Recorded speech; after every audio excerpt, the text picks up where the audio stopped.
राजधानी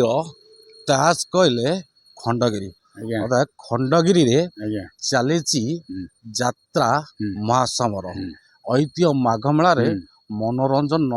बड़ भूमिका नहीं ଯାତ୍ରା महासमर ଆଜ୍ଞା द्वितीय अध्यायर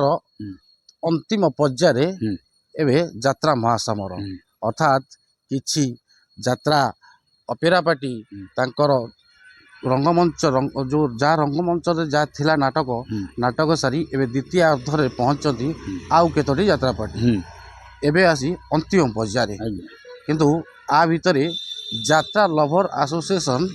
ଯାତ୍ରା कलाकार को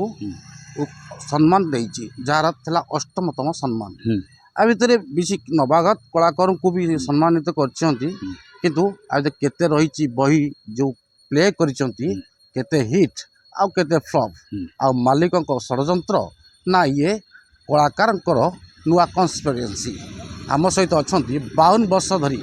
ଯାତ୍ରା सहित जड़ी थिवा ଯାତ୍ରା लवर सुकांत नायक। नमस्कार ओडिशा न्यूज नाउ को स्वागत करुछि मुन प्रियंका आमता आसंतु जानिबा एही special report. Sir Odisha news now को स्वागत। सर आपण निजे देखिले बहुत यात्रा देखिले 52 वर्ष होला यात्रा देखिले आपण कोन कहबे ए जो यात्रा देखिले यात्रा महासमर सरीला एबे ଆଜ୍ଞା त तुमी को कहि सर ଆପଣଙ୍କୁ ପ୍ରଥମେ ମୁଁ କହିବାକୁ ଚାହୁଁଛି ଦେଖନ୍ତୁ ନାଟ୍ୟ ଜଗତ ନାଟ୍ୟ ଜଗତ ବା ନାଚ ପୂର୍ବରୁ ଯେଉଁଭଳି ଭାବେ ହିଟ୍ ହେଉଥିଲା ସେତେବେଳେ ଆପଣମାନଙ୍କର ସୋସିଆଲ ମିଡ଼ିଆ ନଥିଲା ବୁଝିଲେ କିନ୍ତୁ ବର୍ତ୍ତମାନ ଖଳନାୟକ ସାଜୁଛନ୍ତି ନାଟ୍ୟପାତ୍ର କେବଳ ଏଇ ମାଲିକମାନେ ଯଦି ଗୋଟିଏ ମାଲିକ ଆଉ ଗୋଟିଏ ମାଲିକକୁ ଚ୍ୟାଲେଞ୍ଜ ଦେଇକି କଳାକାରମାନଙ୍କୁ ନ କିଣନ୍ତି ଅଧିକା ଦରେ ତାହେଲେ ନାଟ୍ୟର କୌଣସି ପ୍ରକାର ଖରାପ ହୁଅନ୍ତା ନାହିଁ। କଳାକାରମାନେ ପଇସା ଦ୍ୱାରା ହିଁ ସେମାନେ आकर्षित होती पैसा द्वारा ही से गोटे जगार माने अत्यंत खराब बहीटा को भल बही हिसाब से विचार विभिन्न विभिन्न बही प्ले होता भल भल मनोरंजन जो मनोरंजन खुराक जो होता बही तो बही गुड़िक फ्लप हाँ जाऊँगी कि दर्शक एप्रति एत ध्यान देते कौन कहे सर? नहीं सर सबू बही फ्लप नुहे सबू बही फ्लप नुहे प्रथम देखूँ आपणकर जो कटी कटी डबल कटी भाइराल है जो बोधे मो भाग्य नो भाइराल है एवं तू मोर बजरंगी ये जो तीन है आंक भितर देखु कटी कटी डबल कटी आउ तू बोधे मो भाग्य नौ निश्चित भल एवं ताकू छाड़देला आपको कहि शिवानी गोटे ब्रांडेड पार्टी है तार जो नाटक होता गत वर्ष हाकुश मोली जाऊँ एवं रज सुंदरी को सज सिंदूर एवं एवं चली मन काशी वृंदावन तथापि तार फुल लोक होती कारण मुझे 3 जन काली पठे टिकेट नाला बुझे आज नाटक को ये जो पथभ्रष्ट कर विकृत कर गोटे कलंकित इतिहास परिणत करने चेष्टा करुँच सी होती केवल मालिक मैंने आपण तुम भर समन्वय थे आप जड़े मालिक मु जड़े मालिक ये समन्वय था संपर्क था मोठू पैसा नहीं कि आउ जन आपंठू पैसा नौ आपण बिना परमिशन मत न पचारि आप पैसा देवे ଯାତ୍ରା महासमर सरिया को बसला किंतु सर विभिन्न पीयूष भली भल भल कलाकार अच्छा तू मो बजरंग भली भल भल बही प्ले कर नहीं कौट ना कहीं आप मन नहीं नहीं आप जो कहते पीयूष भली कलाकार अच्छा मुझे गोटे कथा कहूँ खराब हमें पीयूष भली कान्ना भाई भी अच्छा कालिया भी अच्छा लक्ष्मीधर भाई भी अच्छा नीरज भाई भी अच्छा बहुत जन अच्छा पीयूष भली जो आप भल कलाकार कहले भल क्या कहे शुणु आज्ञा आपड़ परिश्रम करजे छोटू बड़ होगी आसिले आपणकर अभिज्ञता जो हम आज जो प्रदर्शनटा हम निश्चित है भल किंतु पीयूष भाई को खराब कहूनी किंतु से अधा रातिर शांति कौन है ना भाइराल है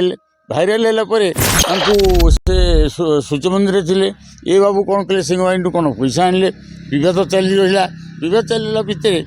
जे ये जो जिनस करी जो अच्छा पुराणार जो मैंने टिकी अच्छा काना अच्छा गुनु मामा आउ जो दैतारी पंडा एमाने एभली कम करूँ जन मालिक पैसा आउ जन मालिक पैसा आनिबा एटा ए वर्ष बहुत भाव में प्रस्फुटित है एवं ଯାତ୍ରା महासमर विवाद को नहीं विभिन्न कलाकार आसिले कलाकार आसते कान्हा स्वामी आसी पीयूष आसते कि पीयूष चमक टी अधिक देखा मिलता पीयूष एक्चुअली बही प्लेटा भल था ना विवादीय चमत्कारटा अधिक विवादीय चमत्कारटा अधिका है देखापी लोक आसिले किंतु बही क्या पचार मुझे कहबी जे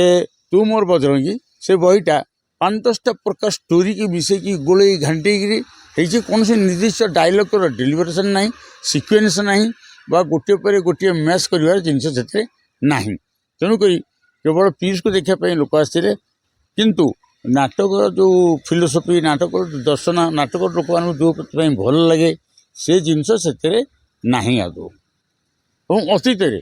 ଦେଖନ୍ତୁ ବରଣୀ କନ୍ୟା ବରଷା ରାଣୀ, ରୂପରାଇଜର ରାଜକୁମାର, ରାମ ବନବାସ କାହିଁ ସତ୍ୟ, ଏଇ ଯେଉଁ ସବୁ ନାଟକ ହେଇଥିଲା, କହୁଛନ୍ତି ଶାଗୁଣା ବସେଇ ଡାଣା ମେଲେଇଛି, ଯେ ତମେ ମିଛ କହିଲ, ଏଇ ନାଟକ ହିଟ୍ ହେଇଥିଲା ନା। ସେ ସମୟରେ ଆପଣମାନେ ନଥିଲେ, ଗଣମାଧ୍ୟମ ନଥିଲା। ଗଣମାଧ୍ୟମକୁ ସମ୍ମାନ ଯେହେତୁ ନଥିଲା, ଏଇ ନାଟକକୁ ଲୋକମାନେ ଗୋଟେ ସେଣ୍ଟିମେଣ୍ଟାଲି କହୁଛନ୍ତି ଆଉ ମାନେ ଏଇଟା ଭଲ ହେଇଛି ବୋଲି। କିନ୍ତୁ ପ୍ରକୃତରେ ଲୋକ ପିସ୍କୁ ଦେଖିକି ଆସୁଛନ୍ତି, କିନ୍ତୁ ନାଟକର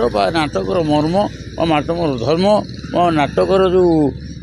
ଅସ୍ମିତା ବା ନାଟକର ଯେଉଁ ବାଗ୍ମିତା ତାକୁ ଦେଖିବା ପାଇଁ କେହି ଆସୁନାହାନ୍ତି। ଇଏ କେବଳ ଅଯଥା ଭିଡ଼। ଧନ୍ୟବାଦ। ଇଏ ଥିଲେ 52 ବର୍ଷର ଯାତ୍ରା ପ୍ରେମୀ, ଯିଏକି ଯାତ୍ରା ଲଭର ଓ ସୁକାନ୍ତ ନାୟକ। ତାଙ୍କର ଯାହା କ୍ଷୋଭ ଥିଲା ପ୍ରକାଶ କଲେ, କିନ୍ତୁ ଯାତ୍ରାକୁ ଏମିତି ମୋଡ଼ି ମକଚି ନ ପକାନ୍ତୁ ଯେ କି ଯାତ୍ରା ପ୍ରତି ଆମ ଓଡ଼ିଶା ହେଉଛି ଉତ୍କର୍ଷ କଳାର ଦେଶ। এই ଉତ୍କର୍ଷ କଳାଟାକୁ ବଜେଇ ରଖିବା ପାଇଁ ତାଙ୍କର ରହିଛି ନିବେଦନ। ଭୁବନେଶ୍ୱରରୁ ସୁରେଶ ଚନ୍ଦ୍ର ଦାସ, ଓଡ଼ିଶା ନ୍ୟୁଜ୍ ନାଓ।